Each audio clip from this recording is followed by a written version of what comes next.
اب آئیں ایک تگڑا اعتراض اور اس کا جواب. تگڑا اعتراض بہت تگڑا ہے عوامی لہجے میں. ماہر کے سامنے تو اعتراض ٹکے کی ویلیو نہیں رکھتا, لیکن عوام میں یہ بہت بڑا اعتراض ہے, اور غیر مقلد اعتراض کر لے اور ہمارے مولوی نے اس کا جواب نہ پڑھا ہوا ہو, دانتوں کو پسینہ آ جائے. اتنا بڑا اعتراض ہے, اور قرآن کی اس آیت پہ وہ کہتے ہیں آیت پوری پڑھو, اطیعوا اللہ واطیعوا الرسول واولی الامر منکم پہ حنفی کیوں رک جاتے ہیں؟ پوری پڑھیں, یہ مسئلہ ہمارے حق میں ہے. غیر مقلد تو بتاؤ تو اڑے حق کچھ کہیں.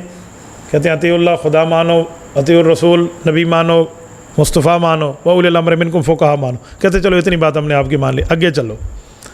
رب فرماتے ہیں فَإِن تَنَازَعْتُمْ فِي شَيْءٍ فَرُدُّوهُ إِلَى اللَّهِ وَالرَّسُولِ, اگر تم میں تنازع پڑ جائے, لڑائی پڑ جائے, اختلاف پڑ جائے, تو پھر إِلَى اللَّهِ وَالرَّسُولِ, خدا سے اور رسول سے فیصلہ کراؤ. خدا کی مانو, مصطفیٰ کی مانو, فقہا کی مانو. اگر تم میں اختلاف ہو جائے تو کس سے فیصلہ کراؤ؟ یہاں فقیہ کا کہا ہے نہیں کہا, تو خدا اور رسول سے, قرآن اور حدیث سے فیصلہ کرو. وہ کہتے ہیں اب بتاؤ 4 اماموں میں اختلاف ہے, تو اب قرآن حدیث سے فیصلہ کرا لو, چھڑ دو تقلید. یہ غیر مقلد کا سوال ہے. اس سوال کا جواب بہت آسان, بہت ایزی ہے, لیکن ماہر کے سامنے, جو ماہر نہ ہو نا, اس کے سامنے غیر مقلد اعتراض رکھے, اس کے دانتوں کو پسینہ آ جائے. فَإِن تَنَازَعْتُمْ, تم میں لڑائی پڑ جائے, فی شیئن, چھوٹی سی کسی بات میں, شیئن میں تنوین تنکیر ہے, نکرہ چیز ہے, کامن ناؤن, کوئی سی بھی اختلاف آ جائے, فردو الی اللہ و رسول, اللہ رسول سے فیصلہ کرا لو. ٹھیک ہے, آگے لفظ کیا ہے؟ ان کنتم تؤمنون باللہ والیوم الآخر, اگر تم اللہ رسول پر ایمان رکھتے اور آخرت کو مانتے ہو. ذالک خیر و احسن تأویلا, یہی بہترین جواب ہے اور اسی میں خیر ہے. کہتے آؤ فیصلہ, اہل حدیث بڑھ جاؤ, چھڑ دو تکلیف. کیا جواب دیں گے آپ؟ یہاں احکام القرآن للجساس ہے آپ کے پاس؟ نہیں تو اس سے جواب دیکھ لینا. امام جساس رحمۃ اللہ علیہ, اللہ اس کی قبر پہ کروڑوں اربوں رحمت نازل فرمائے. کب کا آدمی ہے؟ المتوفیٰ 370 ہجری, المتوفیٰ 300, اور آج کیا چل رہا ہے؟ 1444 ہجری. مائنس کریں ذرا موبائل نکال کے کیلکولیٹر سے, 1444 مائنس 370, بتائیں کتنے سال پہلے کا بندہ ہے؟ یہ حنفی بزرگ ہیں. 1444 مائنس 300, 1074 سال پہلے کا بندہ ہے امام بکر جساس. اب بتاؤ حنفی کتنی بڑے ہوئے, اور ہم آج کے مولوی سے متاثر ہوئے, پتہ نہیں کی یاد ہے. اپنے آباء و اجداد پر فخر کرو اس بات پہ کہ اللہ نے ان کو حضور پاک کا وارث بنایا تھا. خالی قومیت پہ ہم فخر نہیں کرتے. یہ تو ابوبکر جساس ہے. تھوڑا پیچھے چلیں امام حنیفہ پہ, المتوفیٰ 150 ہجری, نکالیں ذرا 150 مائنس کریں 1444 سے, فیصلہ کر لیں امام حنیفہ کب گئے. اب آپ اندازہ لگائیں کہ امام حنیفہ ہے کب؟ 1294, 1300 سال پہلے کا آدمی ہے امام حنیفہ. اور حضور پاک کو گئے ہوئے کتنے عرصہ ہوا؟ 1400 سال. صحابہ کا زمانہ کب تک چلا؟ خیر القرون قرنی, 100 سال. تو امام حنیفہ تو صحابہ کے زمانے کا بندہ ہے. نکالنا مشکل نہیں ہے حضرت, لیکن یہ تب جب بندے کو اسماء الرجال آتا ہو. اسماء الرجال نہ آتا ہو, کون راوی کب فوت ہے, کب پیدائش ہے اس کی, اس راوی سے ملاقات ہے یا نہیں ہے, آپ نہیں معلوم کر سکتے اگر اسماء الرجال نہ آئے. اس لیے اسماء الرجال بندے کو حفظ ہونا چاہیے. میں اسی پر لگے ہاتھوں ایک جملہ کہتا ہوں. امام حنیفہ کب فوت ہوئے؟ 150. امام بخاری کب پیدا ہوئے؟ رائٹ, 194. بتائیں امام حنیفہ کی کتنے سال بعد امام بخاری کی پیدائش ہے؟ 44 سال. آدھی صدی گزر رہی تھی ابو حنیفہ کے بعد امام بخاری پیدا ہوتے. اب کوئی بندہ آپ کو امام بخاری کا حوالہ دے اور امام صاحب کے خلاف دے, آپ کے پاس اسماء الرجال کا علم ہو, آپ منہ توڑ کے رکھ دیں کہ ابو حنیفہ کی وفات کو آدھی صدی گزری, پھر امام بخاری پیدا ہوا, تو اس کے مقابلے میں بات کر رہا ہے. انجینئر کے ایک شاگرد میرے پاس آئے اور میں نے یہی حوالہ پیش کیا تو اس نے ٹیک جا کر لگا دیا. اچھا, میں تو سمجھے امام بخاری بعد دا بندہ ہے, میں تو سمجھے امام حنیفہ بعد. میں کہا امام حنیفہ کسی ساتھ والے چک کی مسجد کا امام ہے. ہاں تو جائز ہی پتہ ہے, بے وقوف آدمی تو امام حنیفہ کو جانتا کیا ہے. اچھا چھوڑیں, آگے چلتے ہیں ذرا. امام ابو یوسف کب فوت ہوئے؟ المتوفا 179 ہجری، یعنی 180 نکالیں ذرا، 1444 سے 180، 180 بھی نہیں، 179، 179،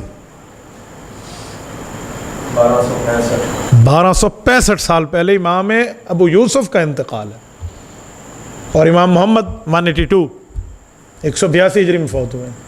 ادھر دیکھیں، امام محمد 182 میں فوت ہوئے ہیں، اور امام بخاری 194 میں پیدا ہوا ہے۔ امام بخاری کی پیدائش سے 12 سال پہلے امام محمد فوت ہو گئے تھے، 12 سال پیدائش سے پہلے، وفات سے پہلے نہیں۔ تو بتائیں محمد کتنے بڑے درجے کا آدمی ہوگا؟ بابا ہم علماء احناف اس دھرتی پہ پیغمبر کے صحابہ کے بعد دین کے وارث ہیں، ہمیں اپنی حیثیت جاننی چاہیے۔ یہ ہے رب اشرح لی صدری، اللہ میرے اوپر میرا کام کھول دے۔ جدوں سانو اپنا کام پتہ ہی کوئی نہیں، اسی دسنا کی ہے کہ یہ اسماء الرجال ہے، یہ نہ آتا ہو بندہ چل نہیں سکتا۔ کراچی میں مناظرہ تھا عقیدہ حیات النبی پر، سامنے والا جو بندہ ہے وہ کہتا تھا میں بخاری کا حافظ ہوں، وہ ماتی تھا۔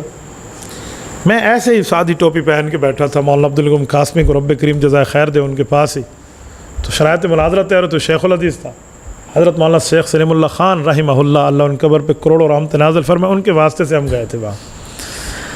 تو اس نے بار بار روب دیا، میں بخاری دا حافظ، میں نے بخاری حفظ کی دی۔ میں بڑا حیران ہوا، بھی بخاری حفظ ہو گئی تو کیا ہو گیا؟ آپ امام حنیفہ سے بڑے ہو گئے؟ چھڈو جی کی گل، چلو جب بحث چلی تو اس نے مجھے کہا خیر القرآن سے عقیدہ لکھیں گے، یعنی علماء دیوبند اس نے کراس کر لیا۔ خیر القرآن 210 ہجری پہ ختم ہو جاتا ہے۔ حضور پاک علیہ السلام سن 10 ہجری میں دنیا سے گئے، صحابہ 110 سے گئے، تابعین 210 پہ گئے، 210 کے بعد خیر القرآن ختم۔ تو میں سمجھ گیا کہ بڑا بے ایمان آدمی ہے، تو تمام علماء احناف علماء دیوبند کو فارغ کر رہا ہے۔ میں نے کہا جی ٹھیک ہے آگے چلیں۔